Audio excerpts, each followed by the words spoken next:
Welcome back, ladies and gentlemen. It's another great day to discuss other people's excellence. I'm the unforgettable one himself, Mr. Brett Carroll, and I'm just the guy that likes BS in the work. And speaking of BS, I was on some last week. Uh, had a busy weekend. I tried to get these draft grades in before Monday. It just wasn't gonna happen. Um, and the way the algorithm sets up, it's clear to me. Like I do my best numbers when I get these out on our scheduled time. So I was like, all right, let me just wait till next week. Um, I understand we're in another week way removed from the draft. So special treat for you guys. This will be a two-parter.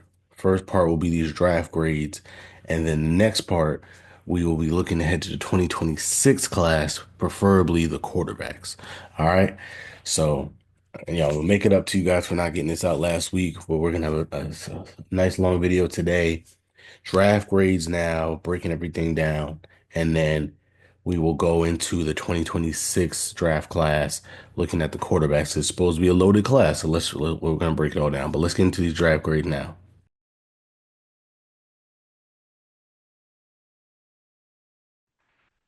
All right, for the Titans, I gave them a B plus.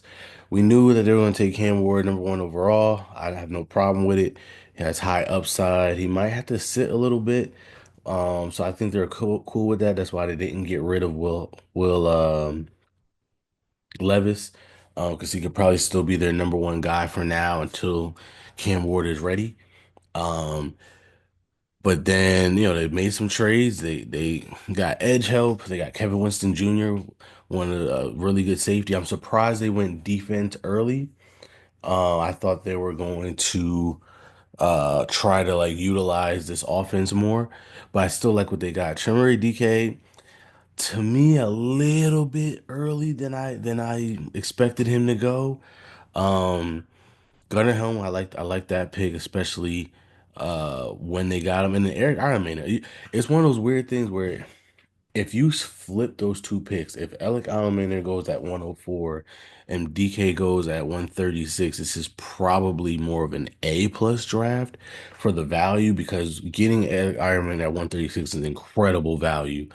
Um, but DK, like I said, I was seeing sixth, seventh round grades on this guy.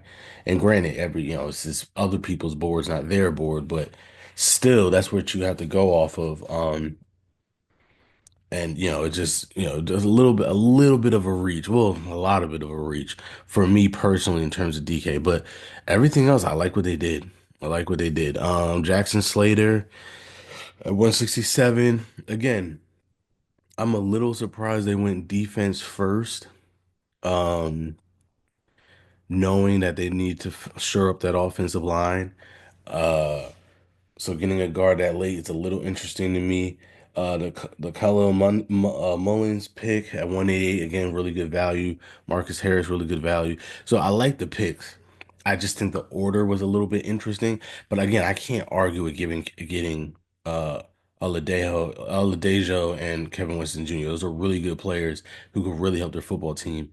Edge help is always a good thing. So I can't knock it. So it's a B plus. It's a B plus. It's not a bad grade by any stretch of the imagination. Like I said, I'm just a little surprised on how they did it, and the DK pick was very early to me. And again, but it did kind of get canceled out by the Islander pick. So Jaguars, I also thought they got B plus. I'm the reason why I give them a B plus and not an A. I think they gave up a lot to get Travis Hunter. Now, granted, some of those picks were swap picks, so I get it. They did get some picks back, but to move only up three spots. And to give up your first round pick next year for a wide receiver slash corner combo player, I don't care how good you think he is. To me, that's a lot. That's a lot. He better be Deion Sanders and Jerry Rice in one. I don't think he's going to be that. I think he's going to be a really good wide receiver and a really good corner.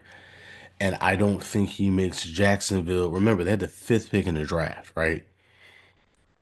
Does he turn you into a playoff team right away? I understand the AFC South isn't the greatest division in the world, so it's not like it's that hard to think that they're going to win the division and make the playoffs next year, especially if like let's say Houston gets hurt or whatever.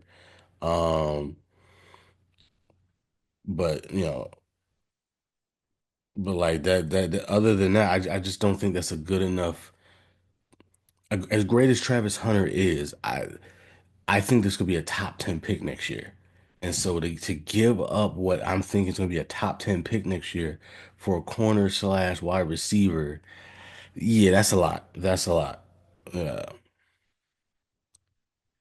like that's a lot. That is a lot. So it's just like, but again, I like what they did. Caleb Rainshaw, 88, like that. Wyatt Milam, like that. Rashad Tootin, like that. Jack Kaiser, like that. Um, Yeah, I like their picks a lot. Like Quinn Allen at 266, really good. Like I like all the picks. To me, the only reason why this is a B range and not A range is I just think Travis Hunter, that trade, that was a very, very pricey trade. You do that if you're trying to get a quarterback. You know what I mean? Like you don't do that for a wide receiver corner combo. Um, and to be honest with you, that's another thing. As I'm looking at what they got. If you remember my mock draft, if you watch that, I made sure I got other receivers and other corners because in order for this to even really work, he can't play every single snap all game long. You start him playing both sides. At the end of games, you have him playing both sides, but throughout the game, second, third quarter especially, it's going to be one or the other. You know what I mean? He can't play a bunch of snaps on both sides of the field. So the fact that they got no other wide receivers and no other corners to me is a little crazy. And they got two safeties. Cool. Like, you know what I mean? I understand they need a defensive backup. They got two running backs, two safeties, two linebackers, two offensive tackles. You know what I mean? Like, so they doubled up on a lot of stuff, but not on wide receiver and corner, which again, yeah. Yeah, the more I'm looking at this, probably should be more of a B. Again, it's not that the players are bad. It's just I'm not seeing the vision here. You already have Bigsby, and you already have Trevor Etienne. I know they're trying to or Travis Etienne. I'm sorry. I know they're trying to trade him, but still, you already have two running backs. So getting two more doesn't make sense. Um, like yeah, bro. The more I'm looking at this is probably more of a B. Colts. I like what they did. They got their guy, and Tyler Warren fell right to them. They didn't have to trade up to get him, so that's awesome. JT Tuimoloau at 45, pretty good value. A lot of people had him like as like a late second round guy, but I mean, it's not so much of a reach where it's like I gotta take that many points off for that. Justin Wiley at 80 is pretty good. Jalen Travis, DJ Giddens at 151 is amazing value. Riley Leonard at 189 is amazing value. Um, yeah, like again, solid draft. Nothing crazy, nothing out of the ordinary, nothing eye popping. Like for me to give you an A plus draft, you had to have like literally like killed it. Everything is like jumping off the board with what you did. They had a really solid draft. So A minus. Texans A. They did what they needed to do. They traded down, still got Jaden Higgins. Ariante Ertz on that offensive line. Jalen knows they got both Iowa State wide receivers. Jalen Smith, Woody Marks. They made a bunch of trades up and down the board.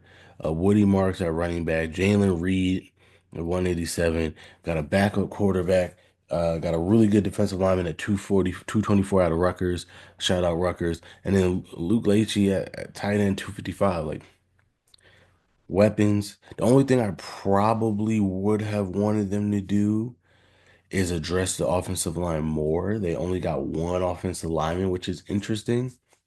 Um, so I would have thought, especially with the amount of picks that they had, I would have thought that they would have gotten another offensive lineman. But again, I can't argue with what they did get. So it's an A. It's A. It's not A plus. If they were able to get another offensive lineman in there, it probably would have been an A plus. But getting both Iowa State receivers was big. Ursher, I think, is perfect. He could probably play guard for them now, and then maybe move to tackle if need be. I mean, maybe they might try him out at tackle for now. I don't know, but I do like the fit. Um, and then yeah, like, they got good players all around. So again, I can't knock it. I just would have rather. The only thing I would have said is get another offensive lineman at some point. The Browns. Okay, for everything I said about the Travis Hunter trade, right? A plus trade for the Browns. You got a bunch of draft capital and you got their first round pick next year, which again, I think is most likely going to be a top 10 pick. I don't see the Jaguars being that good this year. Um, and again, it's like they had a decent draft. It's not like they had a draft class that made me say, "Oh my God, who's stopping this Jaguars team?" Um, so if you're a Browns, that's A plus trade. The rest of what they did was interesting. I like Carson Soldier at 33, a little high, but that's not bad. Getting Quinshawn Junkins was good. Harold Fanning, I like him a lot. He could be another really good tight end too for them. They kind of struggled with that. Like if Njoku wasn't going off, they were kind of struggling with their tight end. So getting him was good. Dylan Sampson, getting Quinshawn Junkins and Dylan Sampson to me is huge, especially at 126. That's great value. Dylan Sampson could have went as early as the high second round. There's some people that had Dylan Sampson over Quinshon Junkins. So to get Quinshon Junkins at 36 and to get Dylan Sampson at 126, incredible value. Um, where this only becomes a B to me is how they handled this quarterback position.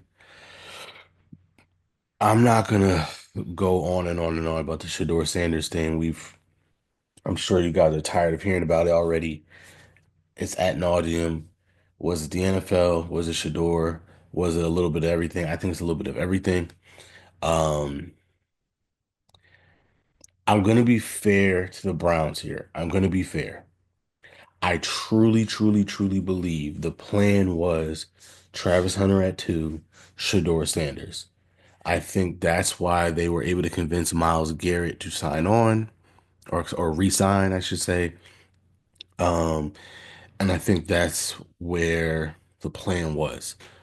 Once the Jaguars gave them an offer they couldn't refuse at two to move back and then get Mason Graham, who's a great player, I think the plans changed. And I really believe they weren't looking for a quarterback because they wanted to focus on the 2026 quarterback class, which we will talk about later, which is supposed to be a much better class. And I don't blame them because, again, I truly believe that Jaguars pick is going to be a top 10 pick, top 15 at worst. I wouldn't be surprised if it's another top five pick. No offense to the Browns, but right now they have a whole bunch of quarterback and not none of them are that good. They could have a top five pick next year. So they're probably looking at it as like, hey, we could have two top 10 picks next year if we want to get a quarterback. And so that's why I think they did it. And that's why I think they specifically passed on Shador. The reason why they traded up to get Dylan Gabriel at 94 was I think they looked at him as strictly a backup. And the goal was to just get him to be a backup and maybe be their long-term backup of the future. And it looked crazy to take Dylan Gabriel over Shador Sanders because I don't think even Dylan Gabriel would have him over Shador Sanders in their QB rankings. So I don't think they were going for Shador because again, they weren't. Shador is somebody that you draft if you believe he's going to be your long-term solution at quarterback. I don't think they were trying to get a long-term solution at quarterback in this draft class. I think they wanted next year. And I think when he was still there in the fifth round, I think Jimmy Haslam can, intervene and say, yo, man, what are we doing? Take this kid. He's still on the board. I know what we were trying to do, but like he's still here. You know what I mean? And so now you just look stupid because if you were gonna take him anyway, you should have taken him at 94. And then you wouldn't have had to take another quarterback at 144. Remember, they traded up to get Shador at 144. So Yeah, it just looks bad. It looks unorganized. And because it's the Browns, they look even more foolish. But again, I gotta be fair. I truly believe the plan was Travis at two, Shador either by trading back into the first round or taking him early in the second round. But I think once they got that trade down from the Jaguars that they could not refuse, because again, that was a great trade for them. Terrible trade for the Jags, great trade for them. I think it changed their draft strategy. And I think that just hurt, with Shador sliding and becoming such a big deal. I think it got to the point where it's like, all right, we don't have a quarterback. Technically, we don't know what 2026 is going to bring us. We got to take him. So, yeah, that's what makes it a B because it was just a humble jumbled mess. But again, I do like what they did. It's just getting two quarterbacks in this draft class to me is insane.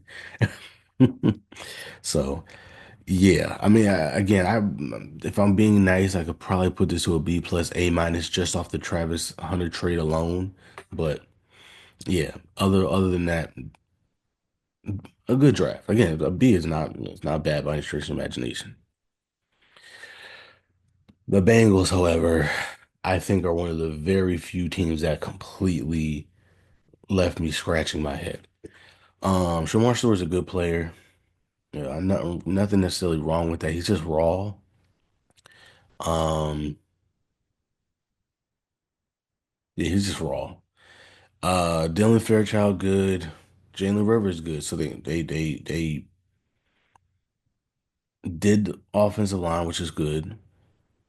Taking two linebackers.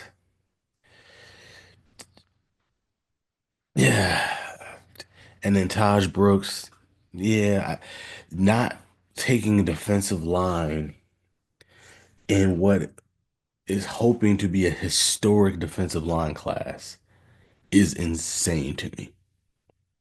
As a Steeler fan who doubled up on defensive line, I thank them because they needed defensive line help and they didn't take any. So I thank them. Because other teams, as we'll get into their grades, did double up on defensive lines.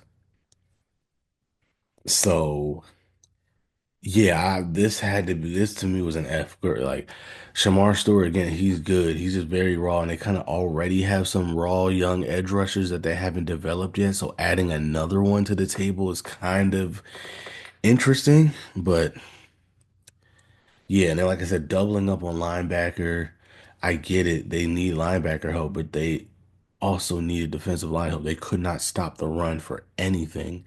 They couldn't get interior pass rush for anything. To not address the defensive line at all is insane to me. You had to address the offensive line, which they did, which is good. But yeah, yeah, I don't know what they were doing here. I got to be honest with you. All right, the Steelers, B. And I know some people were like, really? I thought Steelers, they had a really good draft. 21 Derek Harmon, love it. Love it. Condolences to him and his family. Heartbreaking and heart-touching story at the same time. If you don't know, as soon as he was drafted, he went to the hospital to go visit his mom who was on life support, and she literally, I think, held on enough to long enough to see her son get drafted. He wanted to be a Steeler. This is a guy they wanted. This is a guy they wanted from day one. And they said we knew they wanted to trade down at 21, but they said if he's here, we're taking him because that's the guy they wanted. He's been on record saying that Cam Hayward is a guy he patents his game afterwards, and he's going to be our Cam Hayward replacement. So to get him at 21 is amazing. Love it. To get Caleb Johnson at 83, amazing. This was a guy who's supposed to be early day two. I mean, early second round. To get him at 83, amazing value. This 123 is where I have a problem. I'll get back to that in a second. Yah Black at 164 after a trade down. Chef's kiss. If we would have taken him at 123, I would have said A plus draft. We got him at 164, A plus pick. Will Howard at 185. I'm cool with it. Y'all know I did not want a quarterback at all in this draft. I knew they would probably take one because we only have two on the roster, and they usually like having four for whatever reason. So I've said all along, if somebody falls fifth, sixth, seventh round that you really like, go ahead and take them. They got Will Howard in the sixth round. I'm not going to complain about that at all. Will Howard is the guy that a lot of people had us taking at 83. We got him at 185. Not mad at it. Um, the two seventh round picks, eh. Another linebacker when our linebacker core is pretty decent. I know we could use some depth there, but okay.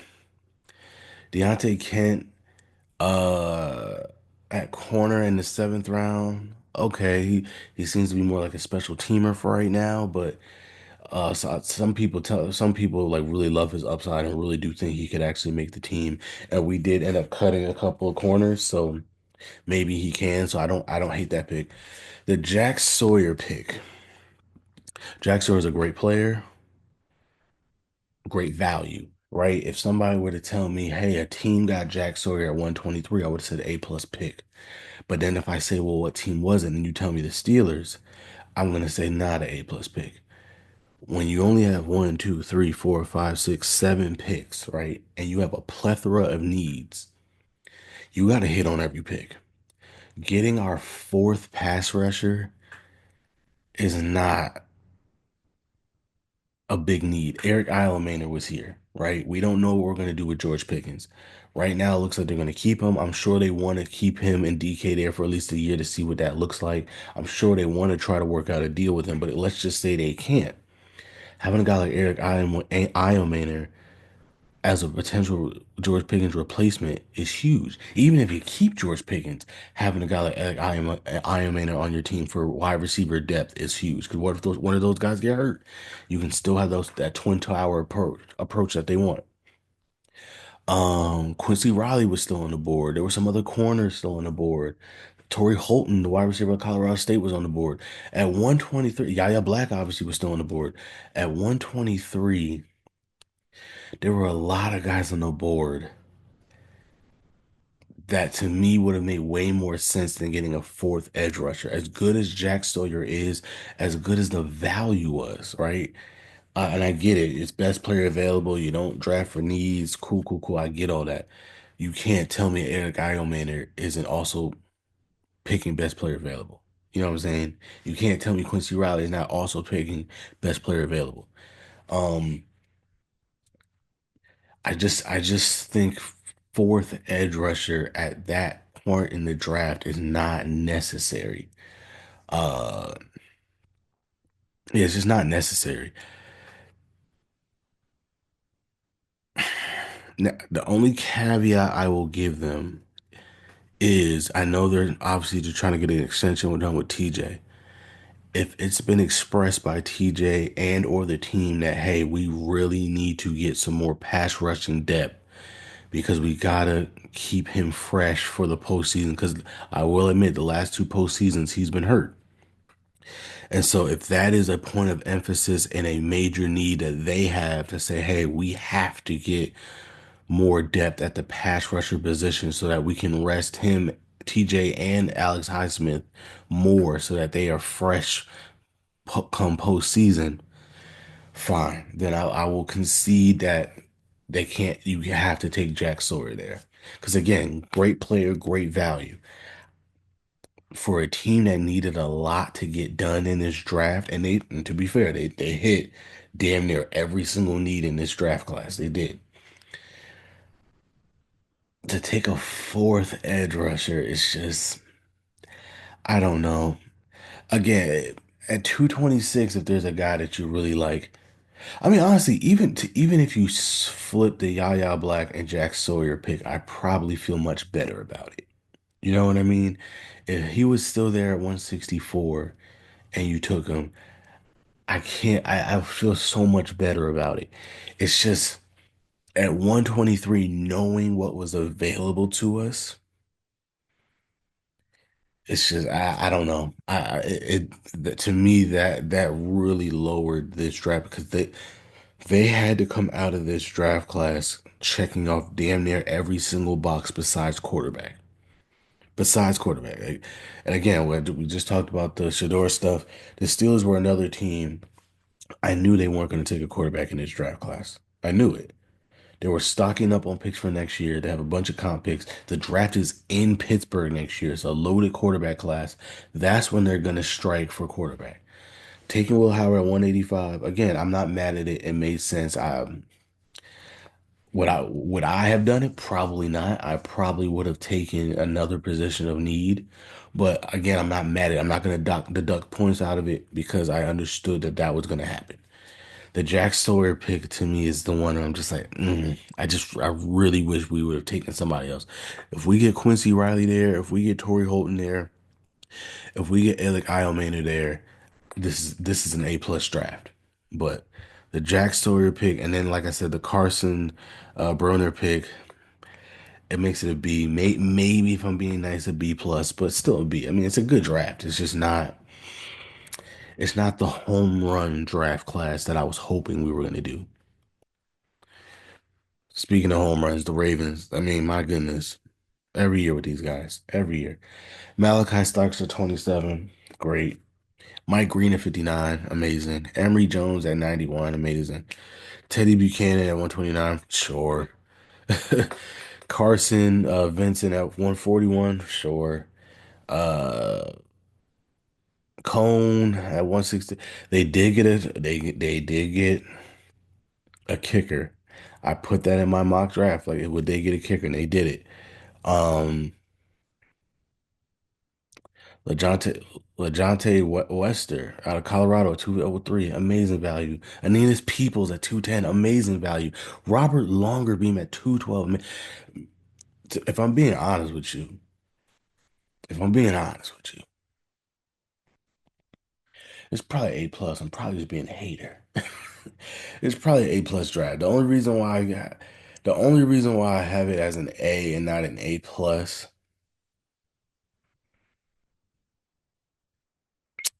no, it's just me being a hater. It's an A+ draft. I can't even nitpick this draft if I'm being honest with you. I can't even nitpick this draft if I'm being honest with you. They hit a lot of needs. Maybe corner.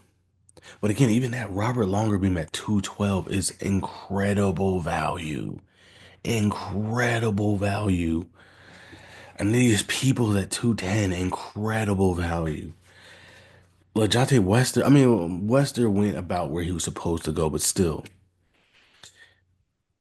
Yeah, yeah, man. This is a A. If you want to give it an A+, go right ahead. I ain't gonna argue with you. The Ravens every year they have a great draft class. It's insane. Giants, I also think they got an A. A dual Carter. Not a big fan of trading up for Jackson Dart, to be honest with you. I don't think he's that good. In my opinion, I definitely wouldn't trade up to get him. That's the reason why I cannot give this an A+. Cam Scatterboo, I don't love it. I would have probably taken a better running back. Damian Martinez was still on the board. I'm kind of mad they didn't take Kyle Monangai, keep him in Jersey.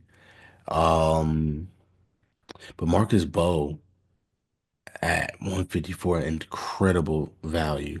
Fedone at 219, for incredible value. Black at 246, pretty good pick. Yeah, to be honest with you, the Dart and Scatterbo picks are the only reason why I'm not giving this an A+, to be honest with you. That's the only reason. Darius Alexander at 65, love it. Love that pick. Love that pick. Love that pick. To get him at 65 is incredible value. Um, yeah, it's really the Scatterbo one, which I mean, I don't hate it. I just think there were better running backs. I just wasn't that high on him. I like other running backs that they could have gotten. Um, and I'm not a fan of trading for Jackson Dart, but whatever. Also, Abdul Carter, leave that boy alone. Yes, he asked for 56. He literally said, hey, if he says no, he says no. But like, it doesn't hurt to ask. I don't understand why we're in such a tizzy over this. It's incredible to me. We just like drama. He was trying to honor one. He's like, oh my God, that's Lawrence Taylor. You know, yes, he knows how great Lawrence Taylor. Hence why he asked. He wanted to. carry on that legacy, idiots. And he said the worst he could say is no. If he says no, he says no. And guess what? Lawrence Taylor said no. So he said okay. Well, like, what are we talking about, guys? What are we talking about? Remember, he wears that 11. That 11 means something at Penn State. So for him, that's how he views numbers and legacy. You wear the number of the greats before you to carry on the legacy. It's a legacy number. I have no problem with him asking. And again, he said, "Hey, that's the GOAT. I want to be a GOAT. So I'm gonna ask the GOAT for his number." The worst he could say is no. He said no, and he said fine. He didn't make a stink about it. He didn't feel entitled to it. He didn't, like, oh, he corny for not giving up the number. No, he asked. Well, how you gonna know if you don't ask? Some people are, oh, you haven't done nothing in the NFL yet, but you asking for 56. So what's he supposed to do? Be a three-time defensive player of the year first, and then ask? Like, you know how stupid you sound? Abdul, you good, bro. You good. Get your own number, create your own legacy. Don't listen to these people. They just want to complain about everything. Everything. Oh, it's so disrespectful. There was nothing disrespectful about it. He was literally trying to pay respect and homage to the great Lawrence Timmons. Taylor. Like, what are we talking about? Cowboys, some people are clowning the Cowboys draft. I like what they did. They didn't get a wide receiver, so fine. If you want to drop this from an A to an A minus B plus, sure. But I like getting Tyler Booker. They wanted T-Mac. If you watch my mock draft, I had him taking T-Mac. He got taken earlier. I figured if T-Mac was not on the board, they would go offensive line, and that's what they did. I like the pick. Donovan Ezaraku at 44, great value. Siobhan Ravel at 76 is incredible value. This guy was supposed to be a first round pick. I understand he's got the ACL, and that's why he fell to 76. But this guy was supposed to be a first round pick. Incredible value. Jaden Blue, 149, incredible value. Um, Johnny Cornelius at 204, incredible value. And then the other picks were, good picks about where they were supposed to be, but the Ravel pick, the Blue pick, the Cornelius pick, even the Ezraku pick, all great value. And Tyler Booker, I like Tyler Booker. I think they like to build through the trenches. They take their guard play very seriously. So taking Tyler Booker at 12 makes sense.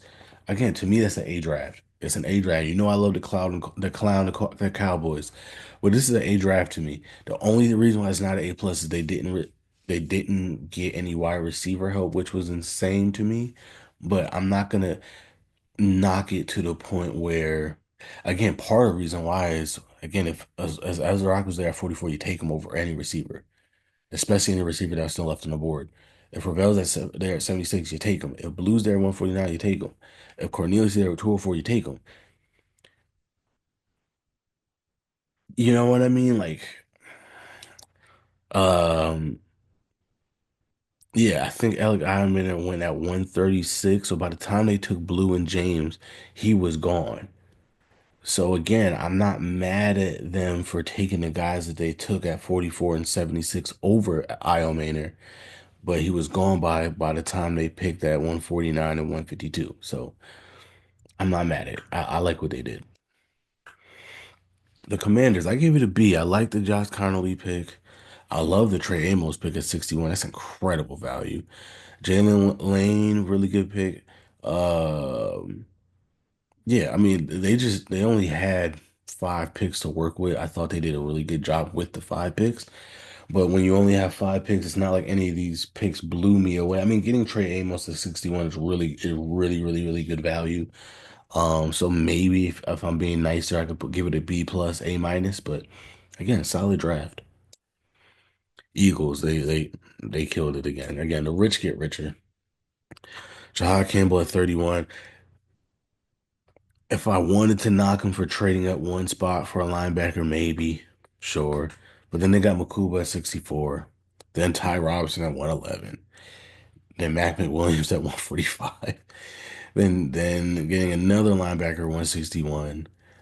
Drew Kendall, Kyle McCord, Miles Hilton, Cameron Williams at 207. I think that's what made this from an A draft to an A plus. Cam Williams at 207 is insane, bro. This guy was considered a first round pick for a lot of the process. You got him at 207. Antoine Powell Ryland at 209. A plus, man. A plus. It's just A plus. It's insane. It's insane how Howie Roseman just keeps doing this. Patriots, I thought they got an A. Again, they hit a lot. They did a lot. Will Campbell at 4. We knew that was gonna happen. Henderson at 38. Like that. Kyle Williams at 69. Like that a lot. Jared Wilson at 95. Boom. Craig Woodson at 106. Boom. Joshua Farmer at 137. Incredible value. Braden Swinson at 146. Incredible value. More I think about it, this could be an A plus draft too. As I'm looking at this, this could be an A plus draft as well. Um, they also took a kicker. I don't remember if I had them taking a kicker in my mock draft or not, but they also took a kicker. Marcus Bryant, Julian Ashby, again, getting that offensive, more offensive line help. Yeah, like easily an A. Easily an A. If you want to give it an A plus, I will not argue with you. The Jets, B minus. I like Membu. Mason Taylor, I don't hate that pick. I like that. Isaiah Thomas, good. Orion, Arian Smith, good. Malachi Moore, good. They just had a good draft to me. They didn't get defensive tackle at all, which again, thank you, because that allowed us to take some. Um, which was a really big need for them. Like they were linked to Mason Grant. They were one of the teams like if Mason Grant fell, they were absolutely taking him. Um, so to not take defensive tackle at all was interesting to me. Arian Smith I like as a second receiver, but again, Alec Eilman was on the board there. So Torrey Holton was on the board there. Like, I don't know. That to me, that wasn't a good pick. If you're going to take another receiver, at least. Um, yeah, I mean, just decent. I mean, again, a B minus isn't a bad grade by any stretch of the imagination. It just wasn't anything special. Dolphins, man. Dolphins were giving me heart palpitations all weekend. Kenneth Grant at 13. If you guys know, that was the guy I really wanted. I was cool with Derek Harmon. No, no, absolutely. But Kenneth Grant was the one I really wanted. They took him at 13. I was almost punched a hole in the wall. Jonas Savea at 37, great pick. Then they doubled up with Jordan Phillips at 143. And again, at this point, we had not doubled up on defensive tackle. So I'm like, why are you guys doubling up on defensive tackle? Why? Jason Marshall Jr. at 150, incredible. Dante Trader Jr. at 155, incredible. Ollie Gordon at 179, pretty good. And then Quinn Ewers at 231, like, why not? And then they tripled up on defensive tackle, bro. They tripled up on defensive tackle. Dog. Dog. Like, yeah, A draft, dude. A draft. It's not even like, yeah, A draft. I think the only reason why I wouldn't give it an A plus, maybe I would have taken a receiver, with, especially with the Tyreek Hill stuff. So maybe I would have tried to get a receiver somewhere in there, but I mean, I'm not. But like looking at the players they got, who would I have taken a wide receiver over? I can't. I mean, me personally, I would have loved if they would have taken a wide receiver over any of the defensive tackles they took. 'Cause we could have taken them, but I digress. But yeah, like I said, A draft. If you want to give me A plus, I can't argue that. Like they killed it. I think the Bills also did. They had a really good draft. I'm not as high on Maxwell Harrison. I would have rather them taken a different corner at 30, but I get why they did it, so I don't hate it. I love TJ Sanders at 41. I like Landon Jackson at 72. I really like Deion Walker at 109. If they can get the most out of him, that's a steal. Now granted, the way he was falling on board, you can make the argument they could have waited even longer and gotten him, maybe even at 170, but whatever. I'm not gonna hate that. Jordan Hancock at 170 is really good. Jackson Hayes. Or Hawes at 173 is really good. Dorian Strong at 177 is pretty good. Chase Lunt at 206, really good. And then Caden Prather at 240 is amazing. So A draft, again, the only reason why I would give it an A and not an A plus is because I would have taken a different corner over Maxwell Harrison at 30, and I would have waited a little bit longer before I pulled the trigger on Deion Walker, but I don't hate those picks at all. So I'm still giving them an A. The Raiders took Genty at 6, as we all predicted. Jack Betch at 58, pretty decent pick. Darian Porter 68, like that pick as well. The back-to-back offensive linemen were interesting to me. I thought their offensive line was already pretty decent. And so going back to back, literally back to back in 98 and 99, offensive lineman is interesting. Although I do like Charles Grant a lot. And Rogers could be good too. Um, Excuse me. 108 Dante Thornton, that is Al Davis spirit making that pick. Tall speedster, you take him even at 108.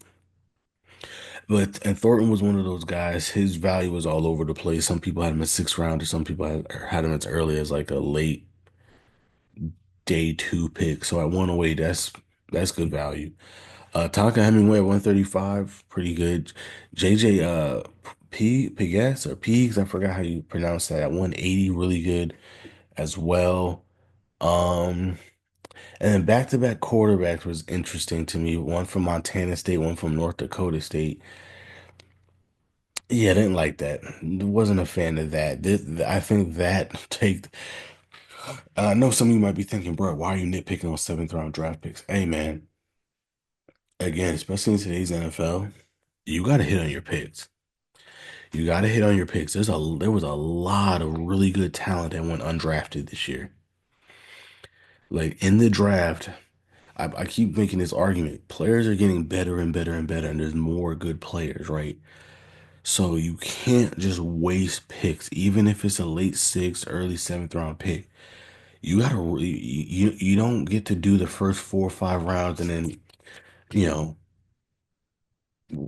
dust your hands off and say my work here is done. Like, no, no, you gotta pay attention to who's on the board still and really do your homework and do what you need to do. Taking two backup quarterbacks that probably are not going to see the light of day at 213 and 215 when there was really good players still on the board. I'm not a fan of that. I'm not gonna lie to you. So that's to me, and then like I said, the back-to-back tackle, I don't hate it. I'm just questioning it a little bit. Um, that's the only reason why I gave it a B. Because again, there were some really good players at 213, 215, and you took two quarterbacks from like Division III schools. Not great. Broncos, I like what the Broncos did. Jadae Barron at 20 was kind of a surprise pick, but I don't hate that. Him, Patrick Surtain, pretty nice. Pretty nice. A lot of people thought they would go with Marion Hampton, but they got RJ Harvey at 60. I don't hate that. Pratt Bryant at 74. A little early. A little early, but not enough for me to say to like deduct too many points. Savion Jones at 101, pretty good. Key Robinson at 134, really good. I had them take a punter in my mock draft, and they took a punter. And then Caleb Lawner from Utah at 241, pretty good. Like, again, a draft, to be honest with you. I think the Pat Bryant pick is the only reason why it's stopping me from giving it an A plus. But like again, they had an A draft without question. And I like Pat Bryant. Um, just from what we were seeing, 74 is a little high, just a little bit. Some people had him as like a six rounder. He was another one of those guys I've seen as early as third round. I've seen as late as sixth round. So I don't want to deduct too many points from that, but most people had him more fourth, fifth, sixth round than the few times I've seen him as a third rounder. So at 74, that's a little high. The Chargers killed it, dude. The Chargers might have the best draft class this year. Amari Hampton at 22. Why not? I know they got Najee, but like, how do you pass up on that? I don't hate that pick at all. Trey Harris at 55, fantastic. Jamar Caldwell at 86, fantastic. Kyle Kennard at 125, fantastic. Keandre Lambert Smith, a guy I had them take in my mock draft. Now, granted, I he was taken a lot later in my mock draft, so I could take some points away from there. But at 158, it's not so bad where it's like, yeah. Um, Gadsden the second from Syracuse, great value. Got another offensive lineman. Got Arjun McKenzie at 214 again, great value. And then got a good corner at 256. A plus. They killed it. Every time they picked, like I remember like watching it in real time. Every time they did a pick, I said, yo, Chargers are killing it right now. And they did. A plus draft. The Chiefs, I gave them an A. They traded back, got some additional value for Josh Simmons. Gotta love that. Orman Norman Lot 63. Gotta love that. Now, some people said it's a little early, but I don't hate it. When you pick at the end of every round like that, like, you know what I mean? I'm not gonna nitpick reaching a little bit. Ashton Gelati at 66. Love it. Noah Williams at 85. Love it. Jalen Royals at 133. Incredible value. Some people had him as a second rounder. They got him at 133. Jeffrey Bossa at 156. Again, incredible value. And then Brashard Smith at 228. They do it again. Another really good running back, and they got him in the seventh round. Come on. A draft. A draft. A draft. Seriously. I mean, maybe the Norman Lott pick is the only reason why it's not A plus, in my opinion. Okay, the Panthers, I gave them an A. I like what they did. Obviously, the T-Mac pick is going to be what we judge this on going forward. There were rumors that they were linked to T-Mac. I thought they were going to go defense. I don't mind them taking a receiver early and then going basically defense the rest of the way. I don't mind that at all. Um, T-Mac to me is another Xavier Leggett. He's a really boomer bust prospect. If they can get the most out of him, he'll be a superstar. If they can't, he'll be another Leggett. And it's like, ooh. Um, Claude said in our chat, another receiver goes to the Carolina to die. And I'm like, yeah, maybe. I hope not, but we'll see. I mean, I don't. When the process first started, everybody was screaming Mike Evans, Mike Evans, Mike Evans, right? So there was a time where number eight to the Panthers was his floor because Danny Cannell is coming from Tampa Bay. If people think he's Mike Evans, he's gonna want a Mike Evans, right? Then people were saying, well, he doesn't separate like that, so he's more like a Drake London, which again, if you're a Canellis and you've been in the NFC South for the bulk of your career, you're very familiar with Drake London, and I'm sure you'll say to yourself, I'll take a Drake London on my team. Um, but then again, I know towards as we got closer to the draft, he kept falling and falling and falling, and so maybe that was all smoke. I don't know, but he goes to eight. I don't hate the pick. I just hope they can get the most out of him because I do see where some of the issues that not even really issues, the questions come in. And when you already have a receiver, you're tr with tremendous potential that you're trying to develop and Xavier Leggett, I just question whether you want to take another guy like that, even with the upside that McMillan has. But some people question what upside does he have if he's not a good separator. I don't know. You be the judge. But again, I don't hate the pick. Nick scoring at 51, love that. Love that. And then to turn around and get Princely Allen at 77. Boom. So now you have your edge class. You got hopefully your edges of the future. Love that. Love that. Love that. Love that. Trevor Etienne, another guy I said they would pick. Now at 114, I think that's a little rich. I think it's a little rich. So fine, but Ransom at 122, love that. They needed a safety. They got it at 122. Cameron Jackson at 140, love it as well. Some people say a little high, but at 140, I'm okay with that. Mitchell Evans, tight end, 163, love it. And then Jimmy Horner to a 206, love it. Could be their slot of the future once, because they're talking about, there was a report yesterday that this could be Adam Thielen's last year. So I don't hate this at all. I gave it an A. Obviously, how they develop T-Mac will be the catalyst for this. But to get two big edge rushers of the future is great. Um, they still got a defensive tackle, so they addressed the defensive line, which they needed to do. And then they addressed a few things on offense that they needed to do. So I like it. Give it an A. The Saints, they were another team. Calvin Banks Jr. Again, I'm not mad at it. It's a guy that early in the process, this is where we thought he was gonna go, right? Top 10. So we can't get mad that again a down of football was not played, and now all of a sudden we want to drop him in the books, but they did not. I can't get mad at that. Tyler Shunk at 40. That's I don't think he's to me he's a 6th round pick. I know a couple weeks before the draft, all of a sudden the Tyler Shuck truthers came out, and all of a sudden now he's a 1st round pick. And so at 40, it's great value. It's not great value. Again, I'm going to repeat this. This quarterback class sucks. I'm going to repeat it till the cows come home. This quarterback class sucks. Taking Tyler Shuck and forget the Shador Sanders of it all. Let's not even say the Shuck over Shador.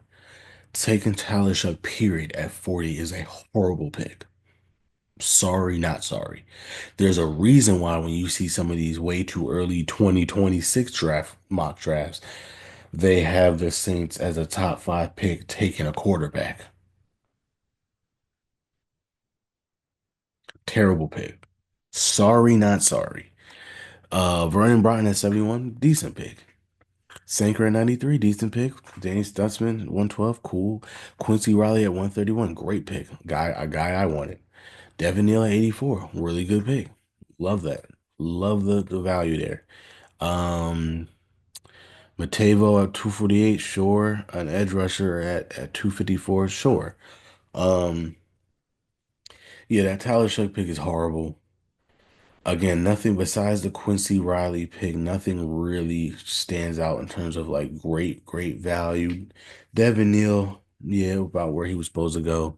Again, Quincy Riley is what's keeping this as a passing grade, in my opinion. Kelvin Banks, we'll see what he does. A lot of people were down on him, so a lot of people are surprised that he went at 9, but I don't hate it as much as it's funny. It's one of those weird things. You ignored the smoke and mirrors for Kelvin Banks and still took him at 9, but you bought into the hype at Tyler Shuck at 40. I don't know. Don't know about that one. The Falcons, I like what the Falcons did. They didn't have too many picks, but getting Jalen Walker and James Pierce Jr. is great. Now you gave up a 1st round pick to get him. Don't like that. Don't like that. That's why this couldn't be more than a B plus for me. Again, I don't think he makes you a Super Bowl contender. Granted, the NFC South is not that good.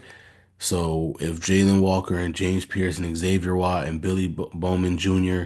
all come in and be impact players right away, you could win the division and therefore be a playoff team, and therefore who knows. But giving up a 1st round pick is a little much in my opinion. But James Pierce, again, this is a guy that at one point was supposed to be the number 1 pick in the draft. So, or at least a top 3 pick. So I don't hate that. Again, Xavier Watts, like, they hit where they need to hit on defense. I wish they would have gotten a corner, but I can't argue Jalen Walker. I can't argue James Pierce. Going back-to-back safeties, if that's what they need, cool. I don't hate that. And then getting a tackle at 218, don't hate that either. Um, Yeah, but it's a solid draft. It's not an A, especially with the trade, but it's a really good draft class. The Buccaneers, I'm giving them a B plus. I love Ben Morrison at 53. Obviously, if the medical clears this, that might be the steal of the draft. Then going Jacob Parrish as well at 84. I love that actually. Tez Johnson at 235 is insane. 121 for David Walker, about where he was supposed to go, maybe a little early. Elijah Roberts, I mean, they doubled up on a lot of things. They doubled up on corner, they doubled up on edge. They didn't get a linebacker, which is interesting.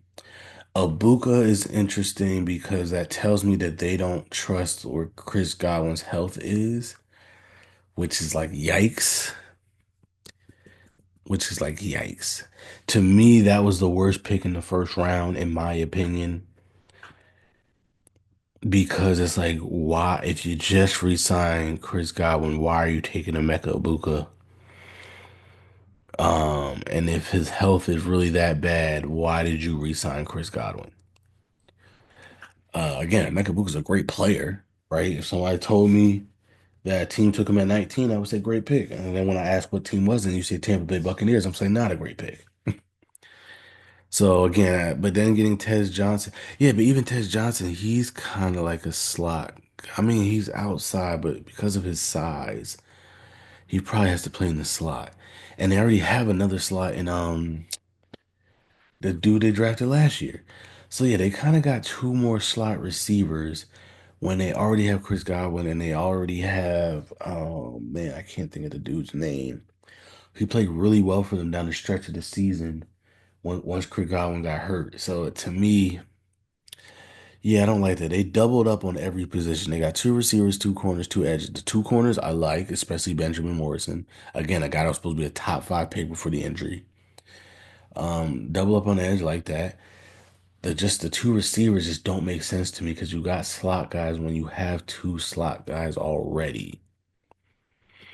And I don't think any of those guys are going to be other boundary receivers. So yeah, I might have to lower that to a B if more I think about it. The Bears, they gotta be Colston Loveland. They got, there were rumors that they were leaning that way, and so I get it. Luther Burden is interesting to me. I understand in Ben Johnson's offense they utilize the slot a lot, so Luther Burden might be the best slot receiver in this draft class. So I don't hate it. But I also am at a point where it's like, how many weapons does Caleb Williams need? You still got DJ Moore, you still got Roman Doomsday. I know you let Keenan Allen to go, but now you just got Colston Loveland and Luther Burden. I mean, that's a lot of mouths to feed. I don't know. Ozzy Trapillo, really good value for him. Shamar Stewart, really good value for him. Um, Zoff Frazier, 169. Ruben at 132, like that pick as well. Then got another tackle at 195. Like, yeah, I don't hate it. I like it. I mean, I can give this a B plus. If we want to switch the last two, uh, Tampa Bay going down to a B, and then this going to a B plus, I'll accept that. The Packers, I should give them an A plus just for taking a receiver in the first round. And that's how you do it. The draft is in Green Bay. They knew the momentum. They came out and said, since the first time since 2002, and the crowd knew what that meant, and they went nuts. That was one of the best moments in the draft. That was cool. And he's a good player. He's a good player. He's a little bit fit wise. It's interesting because he kind of is what they already have, but maybe just a better version of that. But we'll see. Um, There's also people that question whether how good he's going to be in a cold weather environment. He played at Houston before he played at Texas, so he's used to like playing in Texas. I don't know if he's from Texas, but he played both his places in Texas, and now he's going to Green Bay. Yeah. He might do really well against the Vikings and the Lions on the road, but we'll see how he plays at home and in Chicago. Um, but I like him as a prospect. So, good pick there. Anthony Belton at 54, I like that. Savion Williams at 87. Not bad, a little high for my taste, but not bad. But again, for them, it's perfect because they have a bunch of receivers. So they don't need him to be a receiver. He will just be a gadget guy. He will just be a Cordell Patterson, a joker on offense to use. So I like it. Baron Sorrell at 124, really good value. Colin Oliver, cool. Brinson at 198, cool. Micah Robinson at 237, cool. John Williams at 250, not bad. Um, doubling down on offensive line. Yeah, hey, like I said, again, I should be an A plus just for the Matthew Golden pick alone because that truly was awesome. I love that. Again, it's one of the reasons why I'm sure the Steelers are looking at that saying, see now, watch what's going to happen when we take a quarterback next year in Pittsburgh. The Vikings. Okay, I gave him a B. I like the Donovan Jackson pick. I like the Ty Felton pick. Um, At 102, that's pretty decent value. For some reason, his draft stock was falling, so to get him at 102 was good. Um, Tyrone Ingram Dawkins at 139, great. Kobe King at 201, really, really good. Really good. That's really good value. And Bartholomew at 202, really good value. They got to be the only reason why I'm not higher. They only had, what was that, 4 or 5 picks. So not it's hard to get an A plus draft with 5 picks, but they did a pretty good job. The Lions, Tyreek Williams at 28. I don't hate it. A lot of people think that's a little bit of a reach. A lot of people had a second round grade on Tyreek Williams, and you could argue with 2 second round picks. Maybe they should have waited and tried to get him in the second round, but I don't hate it. I don't hate the Tate Ratledge pick. The Isaac Tesla pick, big body receiver at 70 seems a little high based on where we were expecting him to go, but I don't hate it. Miles Frazier, so doubling up on guard, love that. Um, yeah, the one waiting to 196 to get an edge, I don't like that. When you know you need edge help, would love to see them address that earlier. Um, and then Dan Jackson at 230, not bad. Love it. I love it at 244, not bad either. But again, B draft, nothing like crazy that jumps out at you, but also nothing bad either. So B. San Francisco, B plus. Michael Williams is an interesting pick. I don't hate it. It's just an interesting pick. Alfred Collins at 43 to me was kind of early for where a lot of people had him going. A lot of people had him going third round.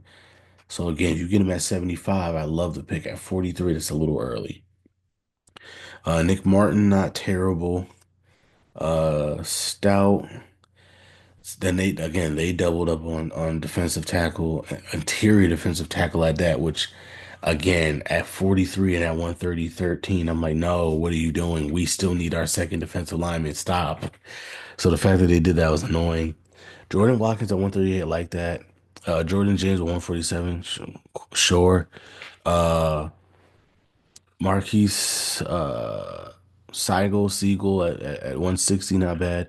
Curtis Rourke, Gold Bobcats. I know that says Indiana, but he went to Ohio University first. OU, oh yeah. At 227, that's the steal of the draft. You feel me? And then Connor Colby, Iowa, not bad. So really good draft class. Yeah, the Alfred Collins pick and the Michael Williams pick were a little iffy to me, just based on Michael Williams is a good player. I just interesting to see him on the Niners. I just don't see it, but maybe I'm missing something.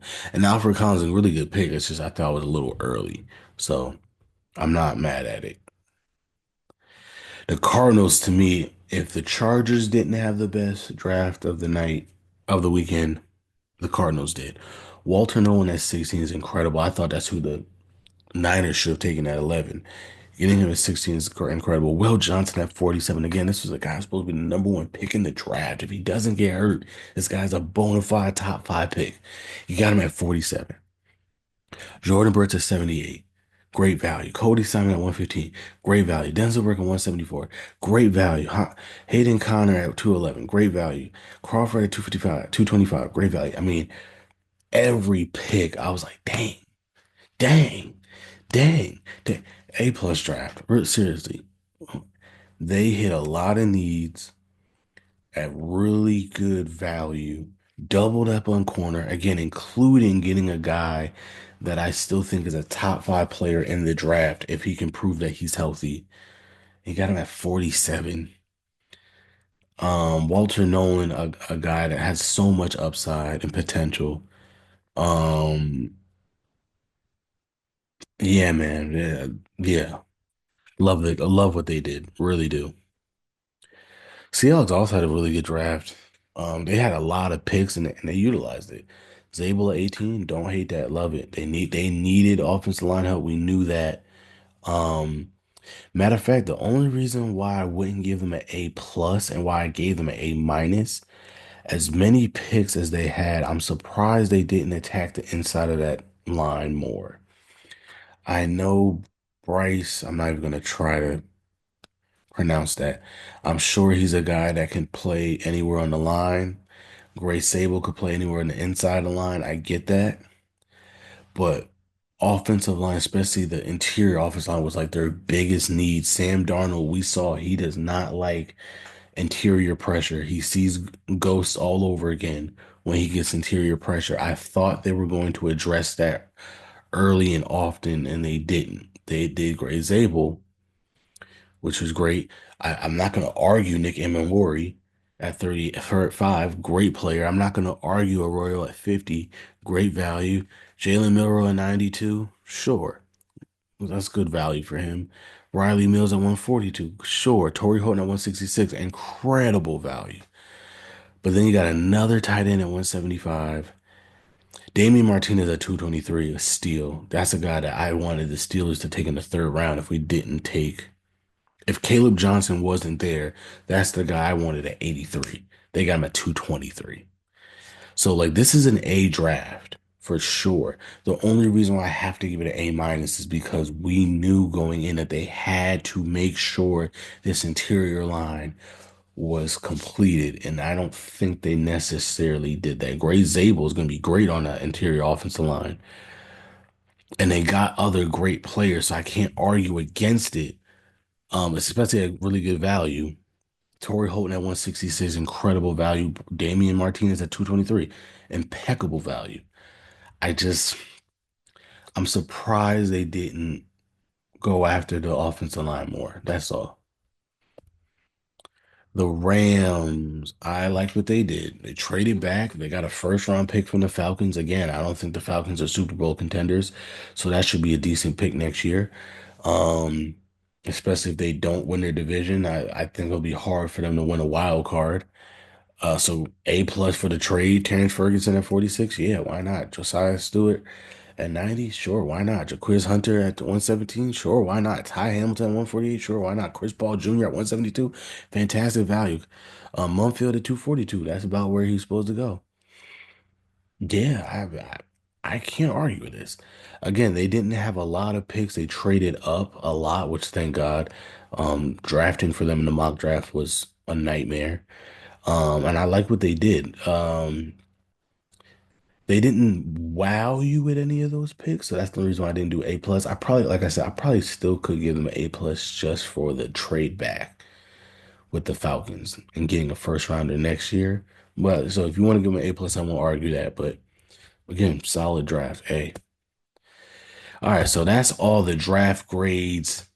Um, we will now get into the 2026 class, the quarterback class. So stay tuned for that. If you don't care about that, appreciate you for sticking around. You can find me at Never Brett Me. That's NEVA underscore the number four BRETT underscore ME on all the socials.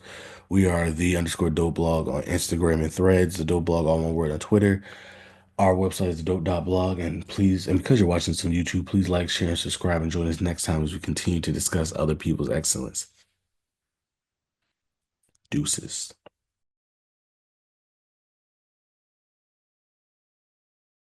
Welcome back, ladies and gentlemen. It's a great day to discuss other people's excellence. I'm the unforgettable one himself, Mr. Brett Carroll, and I'm just a guy that likes BS Network.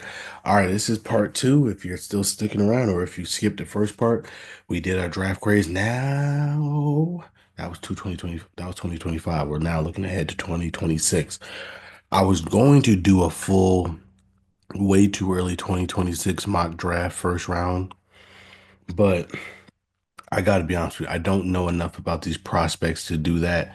I was watching other mock drafts and trying to get a lay of the land for some of these prospects, and maybe I would have been able to do the first 10 to 15 picks, but I don't like forcing it like that. I want to give you guys content that I'm at least knowledgeable on. I don't like talking about things that I'm not comfortable in the material, but I have been paying attention to these quarterback class.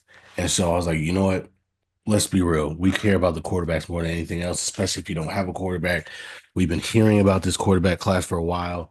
So I was like, why don't we do this instead of a 2026 full mock draft yet?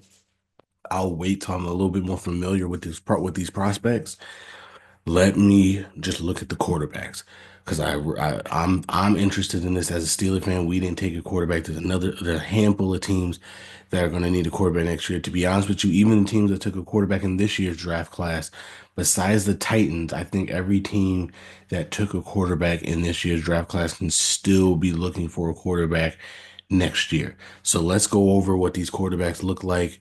I think I have about like 20 guys on this list, so let's just get started and let's see what this these are guys that we should be looking out for. All right, we'll start with Arch Manning. I have the question marks there because a lot of people believe he won't be coming out in this year's draft class. Um,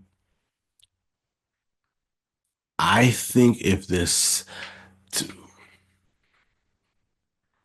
obviously if they win a national championship, maybe he'll come out. The other thing that might make him come out, not make him, but like will make him help him decide to come out. If the Saints and Giants are both in the top three, assuming he wants to play for the Saints and or the Giants, if both teams, and it has to be both, if both teams are in the top three, with one of them being the first pick in the draft, doesn't matter which one, but if one of them's the first pick in the draft and the other one's sitting there at two or three, I think that might entice him to come out. Obviously, his grandfather has ties with the Saints. Obviously, his uncle has ties with the Giants. Um, both organizations, I think, would be thrilled to have him. I don't know how the Manning family feels about the Saints. I know Eli has a great relationship with the Giants, so I think, assuming Dayball and Shane are still there, and I think that's another thing too, though. If the Giants are picking the top three, and I don't see how Dayball and Shane survive if they're picking in the top three, if I'm being honest with you. Um, so yeah, I don't know. So I put a question mark here, but if he comes out, he'll probably be the number one quarterback taken. He's 6'4", 225. He's got the pedigree. Obviously, he's from the first family of football. He's got the arm talent. He's got the QB IQ. He's got the athleticism. He's a real dude threat. He's got the size.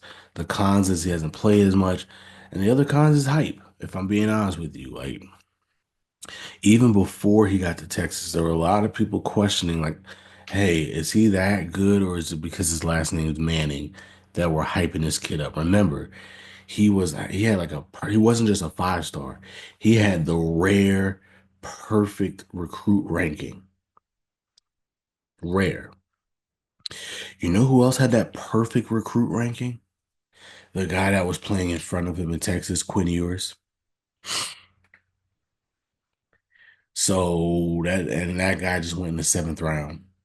And some people will say this is the guy that he couldn't beat out in Texas. Now, granted, I truly believe it was never the intention for him to beat out Quinn Ewers. I think the plan, he went to Texas knowing that he was going to sit a minimum 2 years with Quinn Ewers there. Um, I mean, obviously, if Quinn would have went to the draft last year, I think he would have loved starting this year, and it probably would have been better for him in terms of coming out in the 2026 draft class. Because that's another thing. A lot of people say that a lot of people close to the family, they believe that they really want him to have 2 years of starting experience before going to the NFL. So, which is why they're saying, yeah, unless he just completely lights it up and they win a national championship, and like I said, teams that they really like are in the top three, I don't think he's coming out. But again, there's a lot of hype on him. There's a lot of hype on him, and he's gonna have to live up to that hype. I don't know if he will. To me, whether he comes out this year or next year, he's gonna be the number one pick in the draft because to me, it's a Trevor Lawrence situation all over again. It's an Andrew Luck situation all over again. When you're a prospect that we've been talking about for this long, unless you completely wet the bed, you have to take them. Because as an organization, I can't get fired if I take him and he just doesn't live up to the hype. But I definitely will get fired if I don't take him and he does. So it's one of those things, unless he completely looks lost, whether it's this year or next year, unless he completely looks lost and he looks like he just can't play at all, he will be the number one pick in the draft whenever he comes out. Um, because that's how it's gonna work. It doesn't matter how good another quarterback plays. Uh, he will be the number one quarterback taken in whatever draft class he comes out of because you can't pass up on him. That's just how it works. Again, same thing with Trevor Lawrence. Same thing with Andrew Luck. And granted, Andrew Luck lived up to the hype. He just had to retire early because of injuries.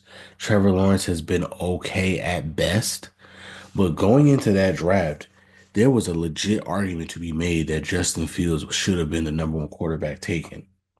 And granted, Justin Fields hasn't done much either in the leagues, so it doesn't matter.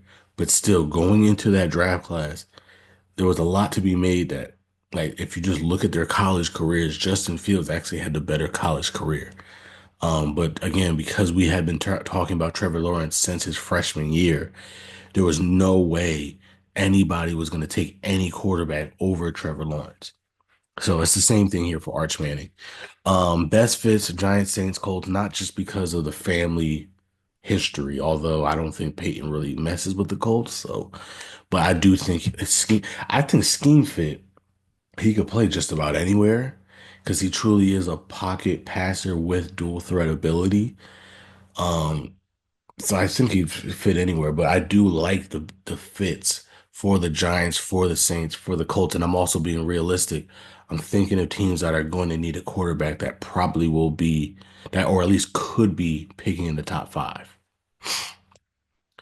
Next one is Garrett Nussmeier. He's in the running for QB1 in the class, especially if Arch doesn't come out. He's 6'2", 200. He's got the arm talent. He's got the pedigree as well. His dad is the offense coordinator for the Saints. So a lot of people believe, again, if even if Arch comes out, let's say the Saints have the number one pick in the draft, they might take Garrett Nussmeier over Arch Manning. They might. I don't know. It's possible. Um, the cons, he's inconsistent and the turnovers. He's a gunslinger. He's an old school gunslinger. He's going to put up incredible numbers. He's going to have incredible production, especially this year with some of the transfer wide receivers that they have. Their receiving room should be loaded. I'm expecting big, big numbers from him. Can he keep the turnovers down? Can he take, can he, in big moments, can he not turn the ball over? Best fit Saints again for the obvious reasons. The Steelers, the Rams, those are some of the best fits that I think for him. I'm not projecting the Steelers or the Rams to be in the top five. However, both teams will have draft capital to move up if they so choose so. And this could be a guy that they're targeting. Cade Klubnik, another guy most people have in their QB1 conversation. I'm not gonna lie to you, this is a guy that yeah, I mean, I obviously know about him because people have been talking about him a lot. I haven't watched enough Clemson games to give my fairest opinion on whether he should be QB1 or not. But this is a guy that everybody's saying, especially if Arch isn't coming out, look out for him to. Him and Garrett seem to be the two favorites to be QB1 now that we believe that Arch is not coming out. But he's 6'2", 210, high production. He's gotten better every year from what everybody's been saying. Like a guy that really has stepped up. Like every year he's getting a little bit better, a little bit better, a little bit better, which is what you want to see, especially as a guy that's supposed to be your franchise quarterback, right? Um, Con to me's competition. The ACC is just not good. It's not good. Um, and it's not going to be much better this year. So I just, when it comes to some of these other quarterbacks that are going to be playing the SEC and the Big Ten and stuff like that, it's hard to do an apples to apples comparison when, yeah, you're putting up good numbers. And by the way, their wide receiver room might be one of the best in the country this year. Um, so he's going to have weapons and he's playing inferior competition. So yeah, he's going to put up video game numbers. Absolutely. Might even be in Heisman conversation.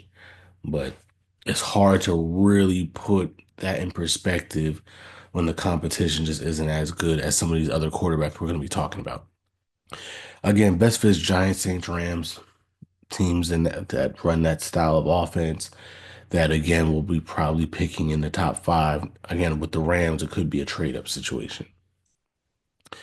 Lenore Sellers from South Carolina. He's a wild card. Some people have him very, very high in their boards, as in QB1. QB1. Others still have him pretty low, as in like I haven't seen anybody to say he's not a first round pick, but there are people I've seen mock drafts that have him picked in the 20s. Um, Matter of fact, I saw a mock draft that had us take another guy that we'll talk about later when he was still on the board, and I was like, "There's no way in hell we're taking the other guy over this kid." I just don't believe it. Um, 6'3", 242. He's got the size. He's got the speed. He's got the athleticism. He's got the arm talent. He is a dual threat quarterback. He is to me an even better version of Anthony Richardson, an even better version of even Cam Newton. And I know that's incredible to say. I think he's a better passer of the football than both Anthony Richardson and Cam Newton. And he's not as big as them, right? They were both 6'5" ish. He's 6'3". Um, but he's still a guy that is like incredibly fast and shifty for a guy that's 6'3", 242. Like that you don't see that as a runner. So like his physical tools are incredible. Um, the cons, lack of weapons, and then also, yeah, he's a better passer of the football than Cam Newton and Anthony Richardson were, but he still needs to continue to improve in that area, and I think he will. Um, yeah, like last year was his first year starting, so he could be still much better, even more this year. I think he's going to be a top 10 pick, in my opinion. I really do. You can't teach what he can do. And the things that he needs to work on are teachable and coachable. And he's another guy that gets better. Um, and like I said, what I like about him, it's not a mechanics thing or anything like that. It looks smooth. It looks natural to him. He's just gonna get better and better and better with reps. And so yeah, I'm really interested to see what he does this year. I think he could take a major, major leap. If he doesn't, he's still a first round pick. And that's why I think you see the scales, right? If he just stays the way he is right now and doesn't get much better, then fine. Maybe he's a late first round pick. If he gets any better, and I mean any better, he's a bona fide top five pick, and it's not even close, in my opinion. Best fit Panthers. Again, if the Panthers are picking in the top 10, let's say Bryce um, doesn't improve on what he did at the end of last year and he takes another step back. Remember, this coaching staff and this general manager didn't draft him. They're not tied to him. It'll be his third year. They don't have to pick up his fifth year option. Um, yeah, like this could be if he doesn't play that well, this is a guy again, like I said, I think I think he's Cam Newton with better arm talent. Played at South Carolina. Yeah, I think the Panthers would love to have a guy like that. Strong arm, and again, now would they have uh T-Mac and Xavier Leggett. You want a guy like that. So the Panthers for sure. The Colts again, Anthony Richardson with a better arm. Yeah. And when I say a better arm, Anthony Richardson has a cannon. I mean just like better precision passer, better decision maker, better passer and thrower of the football. So yeah, the Colts, the Steelers, they want somebody that can be like this. He will be perfect in our offense, absolutely perfect in our offense, and he has the size that you want, the arm strength that you want to play AFC North ball. We're very, there's so many mock drafts that have the Steelers taking all these different type of quarterbacks.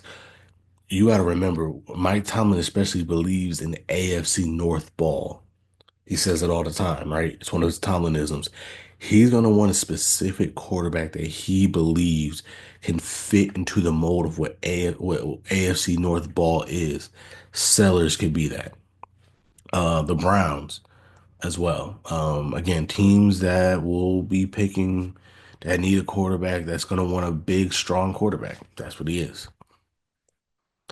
Drew Aller, another QB1 potential. Again, some mock drafts have him at, I haven't seen too many mock drafts that have QB1, but I have seen a bunch that have him QB2. So he's a guy in that mix. I've you know how I feel about him. I think he should have came out this year. I think he could have been in the running for QB1 this year. If not, he would have absolutely been QB2 without question. I still think there would have been teams that would have taken him over Cam Ward in this year's draft. I truly believe that. 6'5", 238. He's got the size. He's got the arm talent. He plays in a pro style system. Again, a guy that's gotten better every single year. Because he's still a little inconsistent, still turnover prone. Sometimes he trusts his arm a little bit too much, gets him into trouble, makes some bad plays. But he can make plays with his legs. He can make plays out of the pocket. Again, got the arm talent, can make those incredible throws that you say, how the heck did he do that? Not too many people can do that. He shows the flashes. For sure, he shows the flashes. They're going to compare him to Josh Allen. They're going to compare him to Big Ben. And you're going to see why. Um, his weapons, he lost Tyler Warren. It's going to be interesting to see what his weapons are. They have some transfer guys in there. So his weapons shouldn't be too bad. So we'll see. Best fits, again, AFC North ball, Browns, Steelers, the Colts, if they move on from Anthony Richardson. Like, big, strong quarterback with arm talent, dual threat. Yeah. Yeah. This is the guy I truly believe the Steelers are going to eye. He's from Ohio, plays at Penn State. Again, checks off all the boxes of, again, AFC North ball. You saw our draft class this year, straight from the Big Ten mark. So I think this is the guy the Steelers are going to be looking for realistically. Again, especially if everybody comes out and everybody has the year they're supposed to be, he could be QB4, QB5. That's realistically where they're going to want to go. I don't think they're going to try to trade up to the top three to get a guy. I think they would rather trade up to late top 10, maybe even top 15 to get a guy, and he could be there. All right, Nico. I keep forgetting how to say his name, but we all know who Nico is, unfortunately, at this point. By the way, this isn't in my order. I just looked up 2026 QB class, and this is the order they had him in, and I just did it in that order, just, to keep it easy for me to do this. Um, I would drop Nico a lot, to be honest with you, just because I just don't see the NFL being high on him after what happened with this NIL thing. Um, But obviously, if he kills it, if he goes to UCLA and absolutely tears it up and is like a Heisman candidate and everything else, the NFL is going to draft talent. And Nico, I'm tell you this, brother, and I'm gonna be a hypocrite. I'm gonna be a hypocrite because I hate it when Stephen A. did this, but I'm gonna do the same thing. As a son, as a son, if you look at what happened to Shador Sanders this year, bro,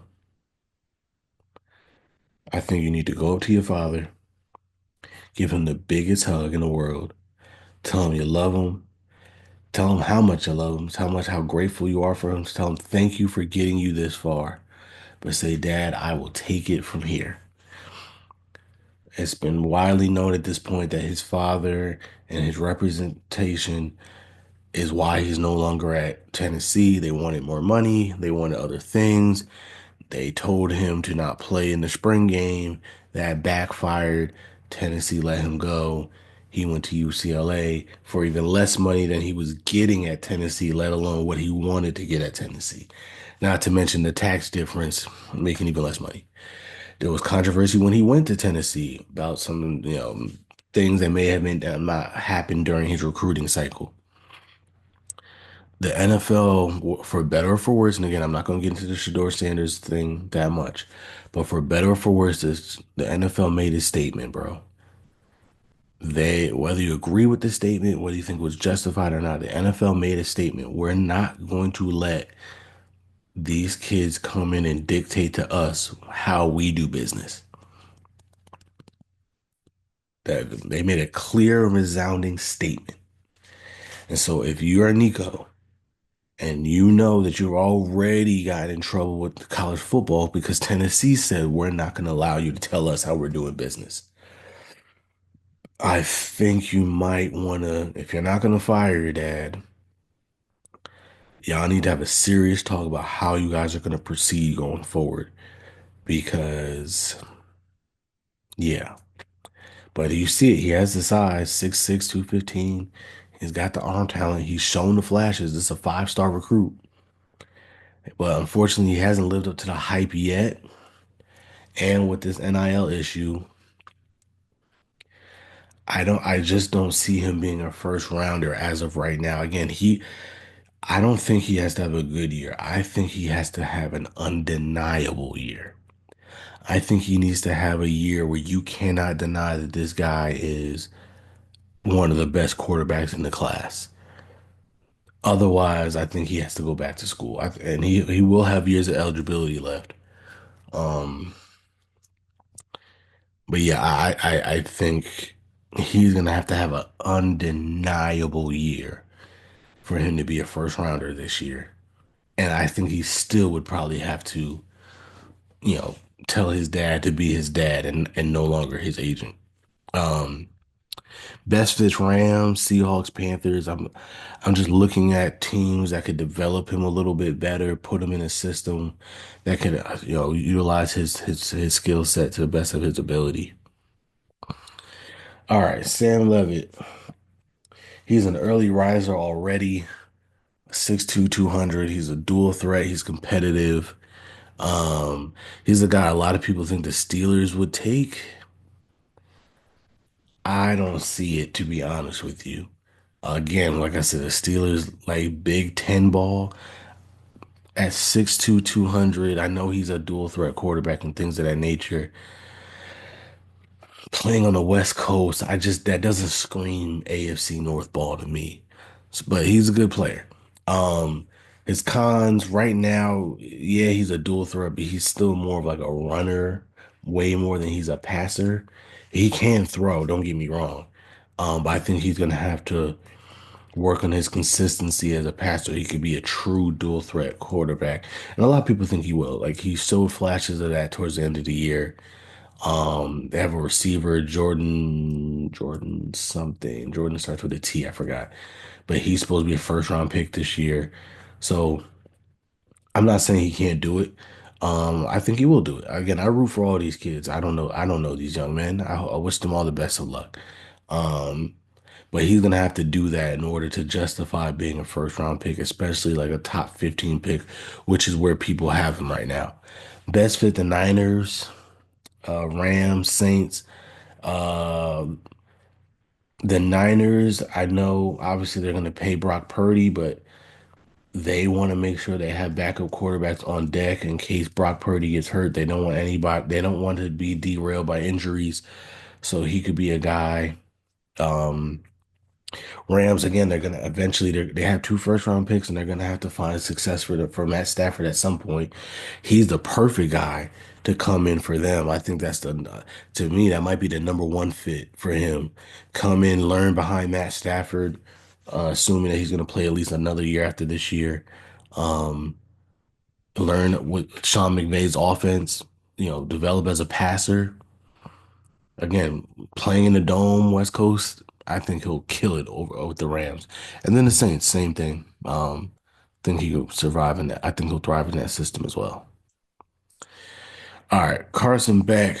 Um, Now, to me, this is where we really pivot to potential first rounders, but I think more second round guys.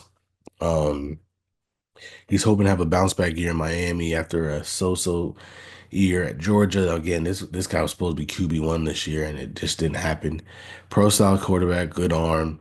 Cons, he has a low ceiling. So he's a good quarterback, but just a low ceiling. So I don't know how, again, when we're talking about number one pick or first round picks, you want franchise guys. You want guys that can turn your franchise around for a good 10, 15 years.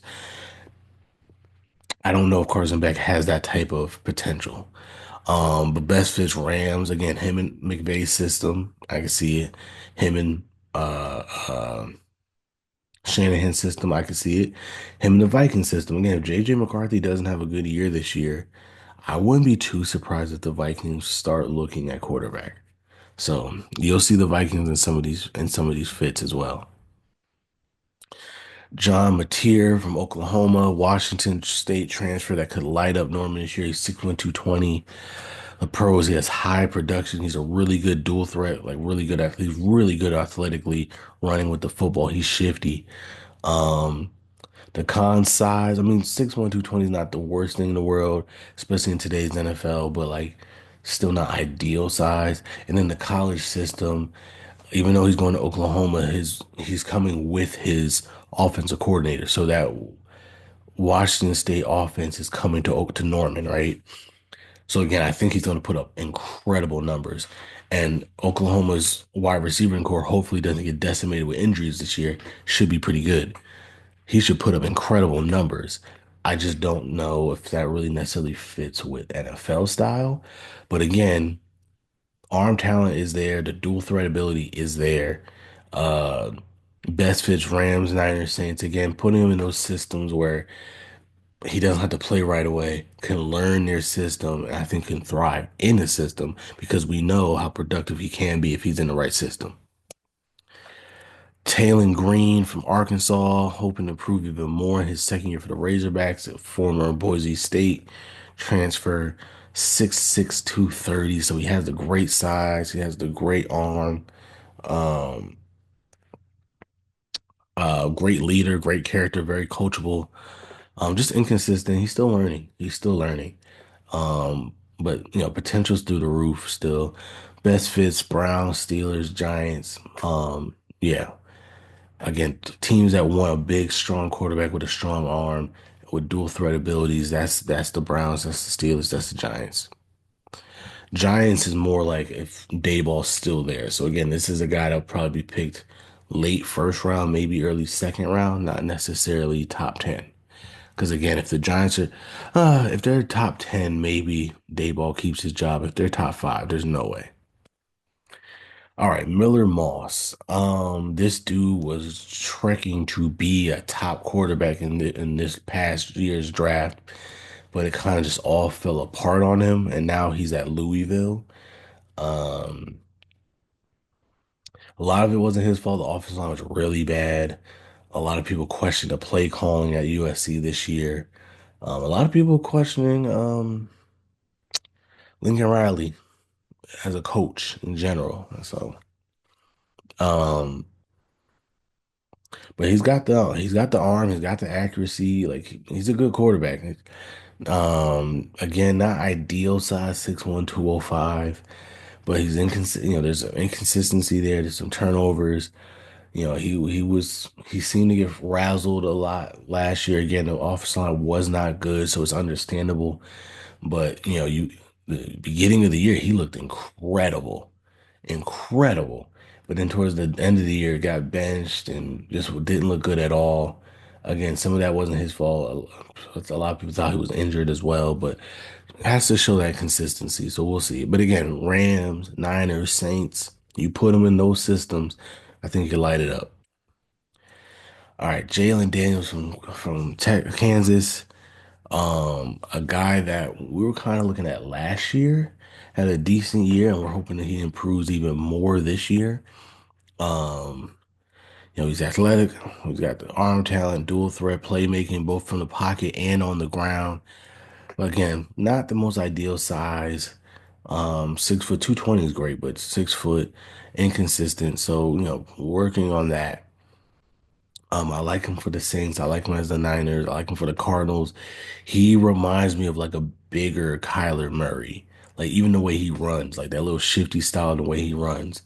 Um, yeah, I would love him on the Cardinals if they like Kyler Murray, they just want a different version of Kyler Murray. Kyler Wegman, 6'3", 220 out of Houston from A&M. Another guy that we've been talking about for like a year or two now that like wants to, take that next step, and hopefully in Houston he can do that. Um, he's got the size, he's got the athleticism, he's got the dual threat ability, he's got the strong arm.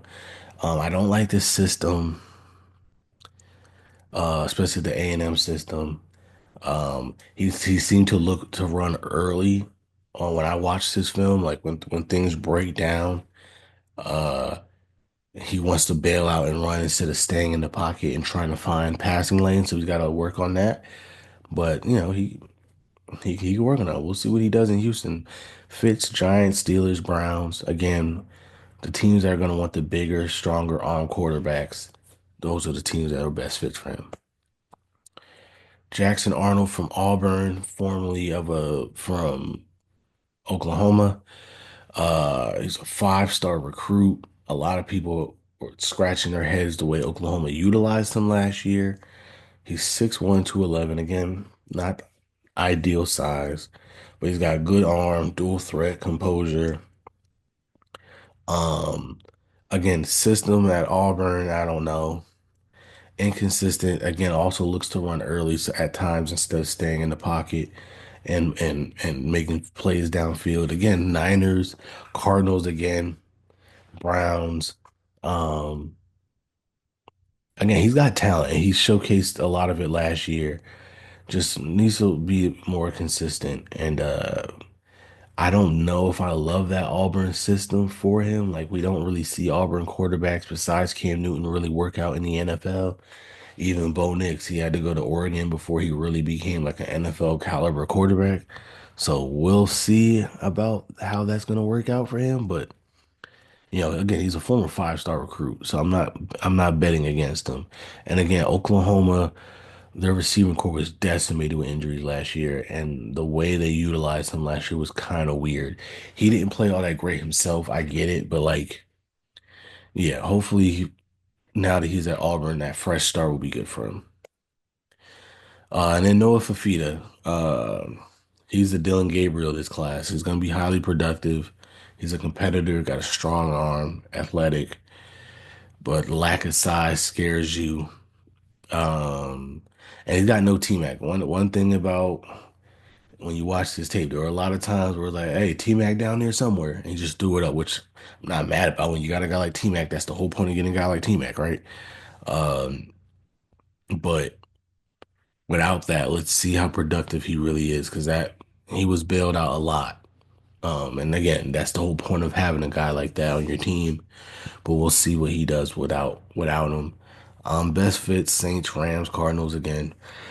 So that same stuff. especially, you know, with the size. All right, so those are the top 15 guys, and then here's some other guys to look out for, just guys that we're anxiously seeing what they do this year. They could have big years and they can jump up, right? So you have Jaden Rashada from Georgia, 6'4", 190, replacing Carson Beck. Dante Moore from Oregon, 6'3", 210. These are big dudes. Aiden Childs from Michigan State, 6'3", 217. Haynes King from Georgia Tech, 6'3", 215, and Ty Simpson from Alabama, 6'2", 215, replacing Jalen Milrow. These are guys that we're looking at. Again, they got the size, they got the arm strength, but some of these guys we're seeing for like the first time, so we'll see how they do. Haynes King we saw last year, and he showed flashes. So we're gonna see if he can continue again this year. Um, guys that are a little under the radar, but again, could have amazing years this year and vault themselves up to top 10 picks. Again, especially when you look at the size, right? They all have ideal size for what you're looking for in today's NFL quarterbacks. If they have big years, expect them to jump up. And again, that's just 20 guys. That's 20 guys that we're just talking about here. Some of these guys I expect to go back to school. Nico, I think will definitely have to go back to school. Arch probably not going to come out. That's still 18 guys that could potentially be in that conversation. Again, not all these guys are going to come out. Not all these guys are going to have good enough years. Um, but it's at least 20 guys to look out for, and there might be others. Put in the comment section if I'm missing anybody that could be poised for a big year, um, and put themselves in position to be a potential first round pick in next year's draft. Again, so as you can see, this is a potentially a loaded class. So I'm excited to see it. So yeah, that's the video. If you watch this whole video, appreciate y'all, man. Love the support. Love you so much. Um, I am not for Brother One. You can find me at Never for Brett Me. That's NEVA underscore the number 4 BRETT underscore ME on all the socials. We are the underscore dope blog on Instagram and Threads. We're the dope blog, all one word on Twitter. Our website is the dope.blog. And because you're watching this on YouTube, please like, share, and subscribe and join us next time as we continue to discuss other people's excellence. Deuces.